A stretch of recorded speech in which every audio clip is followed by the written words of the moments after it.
Hola, hace unos años, en el 2010, cuando se anunció que venía el Papa Benedicto al Reino Unido, hubo una polémica porque había una serie de gente que no quería que viniera.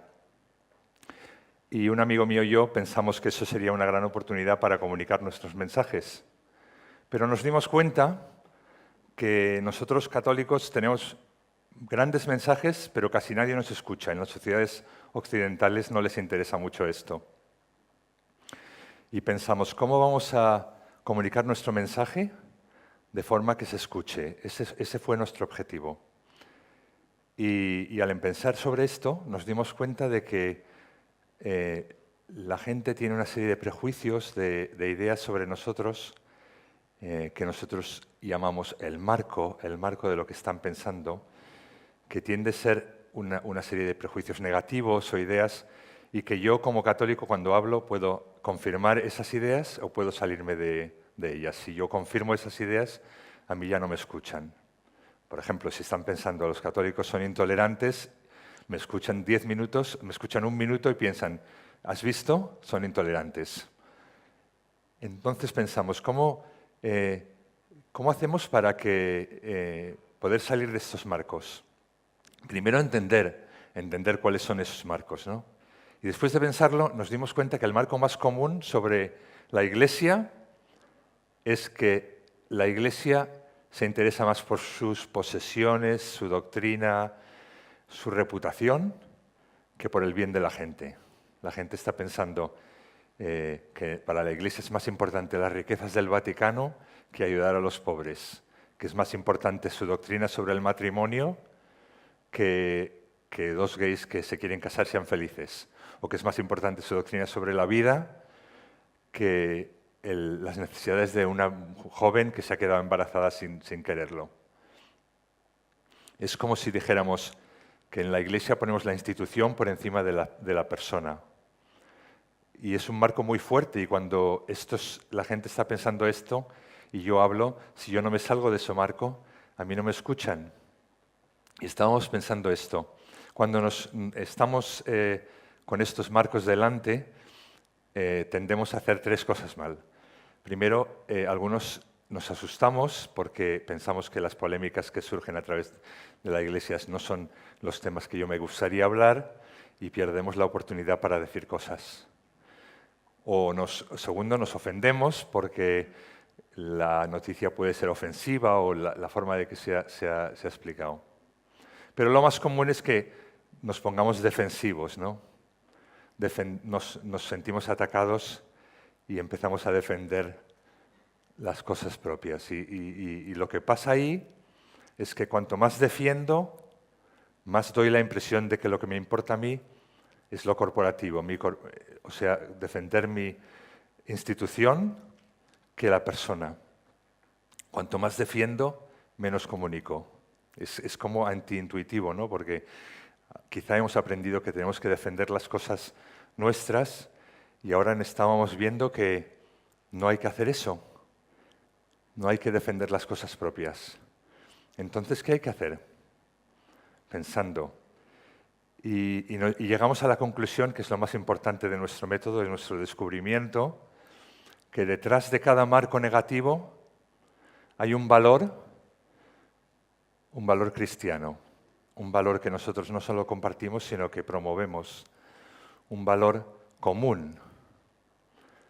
Por ejemplo, cuando dicen la Iglesia debería vender todas sus cosas y dar el dinero a los pobres, detrás de eso hay un valor que es la solidaridad, la caridad, incluso la justicia.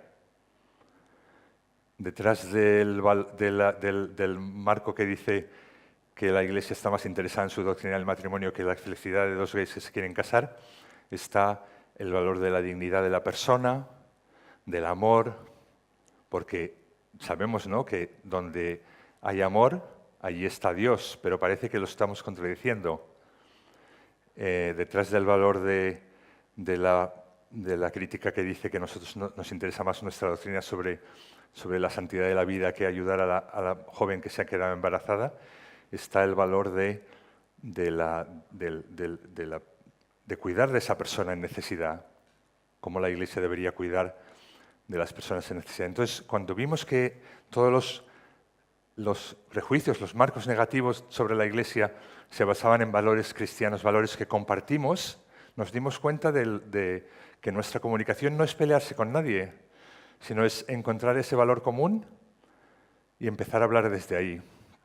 Eso fue una revelación para mí porque me di cuenta de que no me tenía que pelear con nadie. Antes quizá estaba un poco intimidado en hablar de cosas de religión, de la Iglesia, pero desde entonces me di cuenta de que ya puedo hablar con todo el mundo porque al final todos queremos lo mismo y los valores son esos valores comunes compartidos. Por eso tenemos que entender bien desde dónde vienen estas ideas. Si, por ejemplo, un homosexual lo único que escucha de la Iglesia es que no se puede casar, hemos hecho un gran fallo comunicativo. Eso es lo que está haciendo el Papa Francisco, ¿no? Desenmarcarse de los prejuicios que están, porque él ha cambiado la óptica, ha dicho, la proclamación del amor de Dios es mucho más importante que los mandamientos, ¿no? Las personas van por encima de las doctrinas. Lo primero es, si uno es homosexual, es que Dios te ama, te acoge, la Iglesia te quiere. Y luego, pues también tenemos otras doctrinas sobre el matrimonio que te podemos explicar. Por eso nuestra comunicación es eso, ¿no? Entender lo que está pasando, escuchar bien cuál es el valor común, entender el valor común, aferrarse a ese valor común y empezar nuestro discurso desde ahí. Hace unos días estaba el Papa con unos jóvenes y una joven le preguntó, Santo Padre, yo tengo muchas amigas ateas, ¿qué les puedo decir? Y el Papa le miró, pues no les digas nada, tú escúchales. Cuando las hayas escuchado, ya sabrás lo que decir. Entonces nuestra comunicación es eso, en Voces Católicas, que es un proyecto que empezó en el 2010 en Inglaterra con estas polémicas, que se ha desarrollado ahora por el resto del mundo, tenemos grupos en 24 países, se basa en esta idea simple pero con mucha potencia, que es que para comunicar nuestros valores, nuestras creencias, tenemos que escuchar mucho a lo que se está diciendo y entender que todas las críticas que se hacen a la Iglesia se basan en valores que son cristianos, que son comunes. Tenemos que entender esos valores comunes, ponernos ahí y hablar desde ahí. Y como digo, esto nos quita el miedo, ¿no? El miedo normalmente, cuando tenemos ese miedo de oponernos a alguien o de decir cosas que no son populares, esto se te pasa completamente porque no tienes que decir nada impopular, sino nada más explicar nuestras cosas desde el punto de vista de esos valores que compartimos, que vienen del cristianismo y que nos ayudan. Y por eso pensamos que si todos nosotros podemos hacer eso, entonces en la comunicación de la Iglesia esto será una gran revolución. Gracias.